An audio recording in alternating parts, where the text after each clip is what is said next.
রাজ্যের মুখ্যমন্ত্রী তথা পুলিশ মন্ত্রী যিনি নিজেকে অপরাধীদের নেতা হিসাবে পরিচিতি পেতে ভালোবাসেন, আজকের দিনে দাঁড়িয়ে সারা ভারতবর্ষে পশ্চিমবঙ্গ ব্যতীত আর কোথাও রাজনৈতিক হিংসা হয় না। এটা একজন পশ্চিমবঙ্গের মানুষ হিসাবেও আমাদের কাছে লজ্জা। দেখুন, কলকাতা কেন, সারা রাজ্যেই কিছু কালীঘাটের বেতনভুক পুলিশ আধিকারিকরা আছেন, তারা কালীঘাটের নির্দেশ মতন চলে। সর্বস্তরের যে পরীক্ষাগুলো হয় সর্বভারতীয় স্তরে, সেগুলো নিয়ে কোনো প্রশ্ন ওঠাটাই কিন্তু কোনোভাবেই কাম্য নয়। এতদিন হয়নি, এবার হয়েছে, আগামী দিনে যাতে এটা না হয় সেটাকে নিশ্চিত করার দায়িত্ব নিশ্চিতভাবে যে দপ্তর, এই যে মন্ত্রক এটাকে পরিচালনা করে তাদেরকেই নিতে হবে। রাজভবনের রাজ্যপাল লালবাজারে পুলিশের নিরাপত্তায় সুরক্ষিত নয়, কি বলবেন?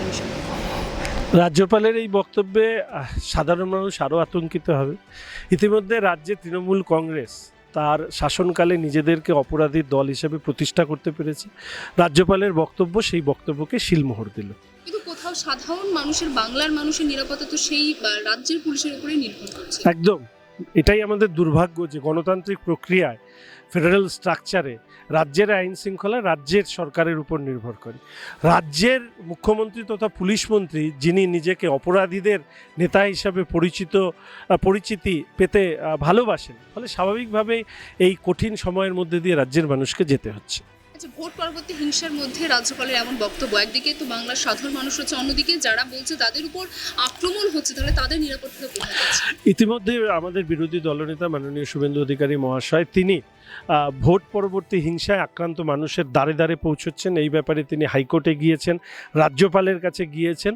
রাজ্য বিজেপির পক্ষ থেকেও আমরা আক্রান্তদের পাশে দাঁড়ানোর চেষ্টা করছি। আশা রাখি সর্বস্তরের পশ্চিমবঙ্গের মানুষকে এক জায়গায় নিয়ে এসে রাজ্যের যে রাজনৈতিক সন্ত্রাস বা হিংসা, এটাকে বন্ধ করবার ক্ষেত্রে একটা ইতিবাচক ভূমিকা আমরা নিতে পারবো। আজকের দিনে দাঁড়িয়ে সারা ভারতবর্ষে পশ্চিমবঙ্গ ব্যতীত আর কোথাও রাজনৈতিক হিংসা হয় না। এটা একজন পশ্চিমবঙ্গের মানুষ হিসাবেও আমাদের কাছে লজ্জা। আপনার কি মনে হয় এই পশ্চিমবঙ্গে, এই বাংলায় যে ভোট পরবর্তী হিংসা, তার জন্য দায়ী কে? তৃণমূল কংগ্রেস, রাজ্যের মুখ্যমন্ত্রী। তবে একটা কথা আমি বলতে পারি তোমাকে, সেটা হচ্ছে যে একজন ভারতীয় জনতা পার্টির একজন কর্মী হিসাবে এটা আমার কাছে অন্তত বড় প্রশ্ন, বা আমি মনে করি এটা আমাদের কাছে একটা commitment towards the people of West Bengal, যে বিজেপি ক্ষমতায় আসলে ভোট আগে এবং পরে কোনো রাজনৈতিক হিংসায় এখানে প্রশ্রয় দেওয়া হবে না, বা এটাকে চিরতরে বন্ধ করা হবে। আচ্ছা, এই ভোট পরবর্তী হিংসা বা এই যারা আক্রান্ত হচ্ছে তাদের নিরাপত্তার দাবিতে ইতিমধ্যে শুভেন্দু অধিকারী তিনি বলেছেন যে তিনি ধর্নায় বসবেন। কিন্তু আমরা জানি রাজভবনের সামনে 144 ধারা জারি থাকে, কিন্তু তার সত্ত্বেও সেখানে অভিষেক বন্দ্যোপাধ্যায় তিনি সেখানে মঞ্চ করে ধর্নায় বসেছিলেন, কিন্তু শুভেন্দু অধিকারীকে এখনো সেভাবে কোনো পারমিশন দেওয়া হচ্ছে না। প্রথমত বিরোধী দলনেতাকে রাজভবনে রাজ্যপালের সাথে দেখা করতে দেওয়া হয় না অনুমতি থাকা সত্ত্বেও।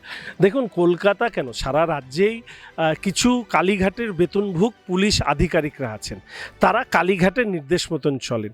ফলে ওনারা দেবেন না, এটা স্বাভাবিক। আর অভিষেককে জামাই আদরে বসাবেন, এটাই স্বাভাবিক। এই ধরনের পুলিশ অফিসার্সদের জন্যই তো আজকে রাজ্যের মানুষের এতটা দুর্ভোগ। তবে এটা মাথায় রাখতে হবে, দেশ গণতান্ত্রিক প্রক্রিয়ায় চলে, আইন, আদালত, বিচার ব্যবস্থা, সর্বোপরি মানুষের রায়, সবটা মিলিয়ে নিশ্চিত যে এই অবস্থারও একদিন পরিবর্তন হবে। আচ্ছা, একটু অন্য প্রসঙ্গে যাবো যে দীর্ঘ 4 বছর ধরে আমরা দেখেছি যে 26টার উপর রেল দুর্ঘটনা হয়েছে, নানান কারণে হয়েছে, আমরা দেখে এসেছি। এবং আজ ইতিমধ্যে যে কাঞ্চনজঙ্ঘা এক্সপ্রেসের সঙ্গে হচ্ছে, একদিকে বুলেট ট্রেন চলছে, একদিকে রেলের নিরাপত্তা নিয়ে সাধারণ মানুষের প্রশ্ন হচ্ছে। রেল মন্ত্রককে গভীরভাবে নিশ্চিতভাবে এই বিষয় নিয়ে ভাবতে হবে। আমাদের মাননীয় রেলমন্ত্রী ব্যক্তিগতভাবে আমি মনে করি এই সময়কালে, আমরা যত ছোট থেকে বড় হয়ে উঠেছি, এই সময়কালে উনি যে কাজ করেছেন সেটা অভূতপূর্ব। কিন্তু দুর্ঘটনা নিয়ে বেশ কিছু প্রশ্ন উঠেছে, উনি তথ্য আকারে সেই প্রশ্নের নিশ্চিতভাবে উত্তর দেবেন। এবং আমি তো এটা সাধারণ মানুষের মতন এটাই চাইব যে এই ধরনের দুর্ঘটনা বন্ধ করার ক্ষেত্রে ভারতীয় রেল তারা আধুনিক হয়ে উঠুক, যাতে এই মুহূর্তে তো আমি বলতে পারবো না কেন দুর্ঘটনা ঘটেছে, যাতে এইভাবে প্রাণহানি না হয়। এটা কিন্তু ভীষণ যন্ত্রণার, যে সমস্ত পরিবারের স্বজন বিয়োগ হয়, ফলে আমি জানি যে রেলমন্ত্রী এই ব্যাপারে সংবেদনশীল। আমরা এর আগেও তাকে দেখেছি উদ্ধার কার্যে সারা দিন রাত্রি পড়ে থাকতে। এক্ষেত্রেও তিনি নিশ্চয়ই সদর্থক পদক্ষেপ গ্রহণ করবেন। আচ্ছা, এই রাজ্যে যদি চাকরির কথা বলি, মামলা নিয়ে বারবার বিরোধী দল থেকে বিজেপি থেকে বারবার সরব হয়েছে এই বিষয় নিয়ে শাসক দলের বিরুদ্ধে। অন্যদিকে এই মুহূর্তে যদি বলি যে নিট এক্সাম নিয়ে যে কেলেঙ্কারি চলছে, এখনো সেই তদন্ত চলছে, কেন্দ্রের দিকে বারবার প্রশ্ন তুলছে শাসক দল এই রাজ্যে, কি বলবেন?